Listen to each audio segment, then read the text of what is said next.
लगभग लोग इसमें परिचित हैं, कुछ लोग नहीं परिचित हैं। कई बार आपके कैंपस में आ भी चुके हैं। आप एक सोशल वर्कर के साथ साथ लाल बहादुर शास्त्री महाविद्यालय में वनस्पति विज्ञान की प्रोफेसर है। 1090 से आपको परिचित होंगे। 90 वुमेन हेल्पलाइन की काउंसलर भी है और तमाम सारे सामाजिक कार्य के साथ हम लोग इन्हीं के मार्गदर्शन में हमेशा काम करते हैं। तो आज आप लोगों को पता है 16 सितंबर क्या कौन सा डे है? Ozone day. इस ओजोन दिवस है, उसी में मैम आपको गाइड करने के लिए आई हूँ। मैम विज्ञान भारती अवधान गोंडा, तो मैं विज्ञान भारती से भी जुड़ी हुई हूँ और विज्ञान भारती के माध्यम से भी मैं जन जन के लिए उत्प्रेरित करती हूँ, क्योंकि विज्ञान भारती का यह उद्देश्य है कि हम देशज ज्ञान को, देशज विज्ञान को इस सभी को अवसिंचित कर रहा है, जिसका प्रमाण अभी आपने G20 के रूप में देखा है भारत को उभरते हुए, देखा है आपने भारत को बढ़ते हुए। अब कोई नहीं कह सकता कि भारत बहुत पिछड़ा देश है। हम डेवलप्ड कंट्री से टक्कर लेने की स्थिति में आ चुके हैं, क्योंकि आज भारत द्रुत गति से आगे बढ़ रहा है। आज मैं अपने टॉपिक पर आती हूँ। आज हम जा रहा है केवल हमारे गोंडा में ही नहीं, पूरे विश्व में युवाओं को अवेयर करने के लिए, जागरूक करने के लिए विश्व ओजोन दिवस मनाया जा रहा है। ये 16 सितंबर को प्रति वर्ष मनाया जाता है। इस वर्ष की जो थीम है, हो सकता है आपके एग्जाम में आपसे पूछ लिया जाए। देखिए, इसकी थीम मॉन्ट्रियल प्रोटोकॉल, ओजोन परत को ठीक करो, जलवायु परिवर्तन को कम करो। ये आपके एग्जाम में थीम पूछी जा सकती है। तो इस वर्ष की क्या थीम है? वेरी गुड, बहुत बहुत अच्छी तरह एक ही बार में आपने याद किया। और इंग्लिश में इसे कहेंगे fixing the ozone layer and reducing the climate change. ये क्लाइमेट चेंज, जलवायु परिवर्तन, एक और ओजोन की बात करती हूँ, दूसरी ओर जलवायु परिवर्तन की बात करती हूँ। हमारी जो संस्कृति, हमारा जो धर्म हमेशा हमें यह शिक्षा देता आया, जियो और जीने दो। यही हमारी संस्कृति रही है। हमने सदैव कहा वसुधैव कुटुंबकम, पूरा विश्व ही हमारा परिवार है और सभी के कल्याण की हम कामना करते हैं। हमारे मंत्र, हमारे शास्त्र भी पूरे विश्व को शांति का पाठ पढ़ाते रहे और कहते रहे सर्वे भवन्तु सुखिना, सर्वे सन्तु निरामया, सर्वे भद्राणि पश्यन्तु मा कश्चित् दुःखभाग् भवेत्। यानी सभी सुखी रहें, सभी निरोगी रहें, सभी स्वस्थ रहें। इसकी कामना हमारी संस्कृति, भारतीय संस्कृति पूरे वर्ल्ड में, पूरे विश्व में यह संदेश देती रही। कोई व्यक्ति कितना भी सीधा हो, अगर हम बार बार उसे इरिटेट करेंगे तो एक स्थिति ऐसी आती है कि जब वो रिवोल्ट करता है, क्योंकि दुनिया में प्रत्येक एलिमेंट, सभी की अपनी सहने की क्षमता निश्चित है। कोई ज्यादा सह लेता है, कोई कम सह लेता है। मानव जो बेस्ट कृति थी प्रकृति की, वो थी मानव। मानव को असीमित बुद्धि दिया प्रकृति ने कि आज हम चांद पर पहुंच गए। पहुंचे या नहीं पहुंचे? और दक्षिणी सिरे पर पहुंचने वाले हम वर्ल्ड के सबसे पहले व्यक्ति बन गए, पहला देश बन गया। तो किस चीज के बल पर? माइंड के बल पर, अपने दिमाग के बल पर। तो इतनी असीमित क्षमता दिया था ऊपर वाले ने। हमने क्या किया? इसी मस्तिष्क के बल पर, जिस प्रकृति ने हमें बनाया था, अनुपम छटा दी थी हमें, हमने उसी का दोहन करना शुरू कर दिया और एक शब्द समाज में आ गया, पॉल्यूशन।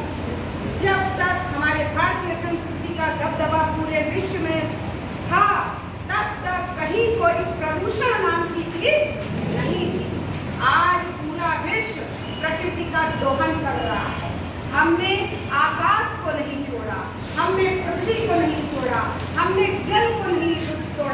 हमने अंडरग्राउंड धरती के अंदर भी हमने उत्खनन करना शुरू कर दिया और जो भी मिनरल है उसे निकाल कर विकास के नाम पर हम प्रकृति का दोहन कर रहे हैं। प्रकृति की भी सहने की क्षमता है, आज समाप्ति की ओर जा रही है। आज पृथ्वी रिवोल्ट कर रही है, कहीं रीटा लहर तो कहीं सुनामी लहर। इस तरह के बहुत सारे आप नेचुरल कैलामिटीज को देख रहे हैं। ऐसी ही एक विडंबना, ऐसी ही एक पॉल्यूशन से रिलेटेड जो हमारे सामने एटमॉस्फेयर में आई, उसे हम कहते हैं depletion of the ozone layer. कितने जिसको पता है बहुत अच्छी बात है, और जिसको नहीं पृथ्वी के चारों ओर का जो एरियल कंडीशन है, इसे हम क्या कहते हैं? Our atmosphere. That is our atmosphere. और एक ही हमारी पृथ्वी है, और पृथ्वी के ऊपर अगर हम इस तरीके से चले जाएं, यानी पृथ्वी से यहाँ से ऐसे 20 किलोमीटर ऊपर चले जाएं, कितने किलोमीटर? 20 किलोमीटर तक ऊपर अगर हम ऐसे चले जाएं, ये देखो, ये हमारा है ट्रोपोस्फीयर। कैसे जाएं? वो इसी स्फीयर में प्रेजेंट है, और सबसे ज्यादा इफेक्ट हमारे शरीर पर, हमारे इन्वायरमेंट पर, हमारी धरती पर पड़ता है तो ट्रोपोस्फीयर का। अगर इससे हम दूसरा अगर एक लेवल बनाएं, ये देखो दूसरी लेवल, ये गए हम, तो इसे हम कहते हैं ये 30 किलोमीटर है, ये 20 है, यानी धरती से 50 किलोमीटर, है ना? तो ये लेयर क्या कहलाती है? स्ट्रेटोस्फीयर।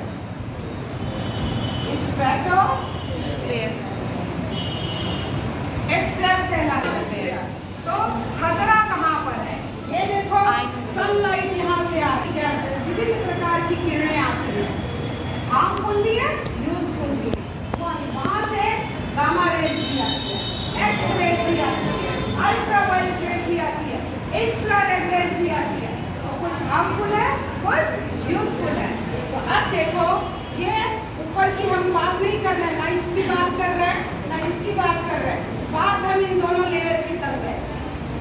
स्ट्रेटोस्फीयर का ये जो ऊपर वाला देख रहे हैं, इस स्फीयर का ये जो ऊपर का थिक पोर्शन है, देखो है तो यहाँ से यहाँ तक, लेकिन इस पोर्शन की हम बात कर रहे हैं। दिस पोर्शन इज का स्ट्रेटोपास, क्या बोलते हैं? और यहाँ का ये लेयर जो यहाँ पर समझ में है, ट्रोपोपास एयर लेयर में, इस लेयर में होती है कार्बन डाइऑक्साइड, CO2। यानी धरती से 20 किलोमीटर अगर हम जाते हैं तो इस लेयर में इसकी जो ऊपर की लेयर है वो क्या बनाती है? एक धरती के ऊपर एक ब्लैंकेट बनाती है, ब्लैंकेट का कंबल, यहाँ तक ये गर्म हो जाती है। उसने क्या किया? रेस को तो एब्जॉर्बेंट है सारी सतह, और रात में जब सूरज नहीं होता है तो धरती उसी जो एब्जॉर्ब की थी किरणें, जिससे वो हीट अप हुई थी, उसको इन्वायरमेंट में वापस कर दिया। आप छत पर वापस कर दिया। लेकिन आज स्थिति क्या हो रही है? केवल एक गांव में, एक कस्बे में, एक मोहल्ले में, एक शहर में, एक महानगर में, पूरे जिले में, पूरे राज्य में, पूरी कंट्री में, पूरे विश्व की कल्पना हो है। कितने मोटरसाइकिल चल रहे हैं, कितनी गाड़ियां चल रही हैं, कितने व्हीकल आकाश में चल रहे हैं, धरती पर चल रहे हैं, पानी में चल रहे हैं, और सब इमिशन कर रहे हैं कार्बन डाइऑक्साइड और मोनोऑक्साइड का। हमने इन्वायरमेंट के सहने की क्षमता को चैलेंज कर दिया है। किसको देता है? यानी ये ग्रीन हाउस गैसेस किसके लिए रिस्पॉन्सिबल है? Climate change. अब एक ही खतरा नहीं मंडरा रहा, दूसरा खतरा ऊपर स्ट्रेटोपास में है, ओजोन की है। ये देखो, इसे कहते हैं O3। O3 इसे कहते हैं ओजोन लेयर। ओजोन का काम क्या होता है कि सनलाइट से जितनी हार्मफुल रेज, अल्ट्रावायलेट रेज आती हैं,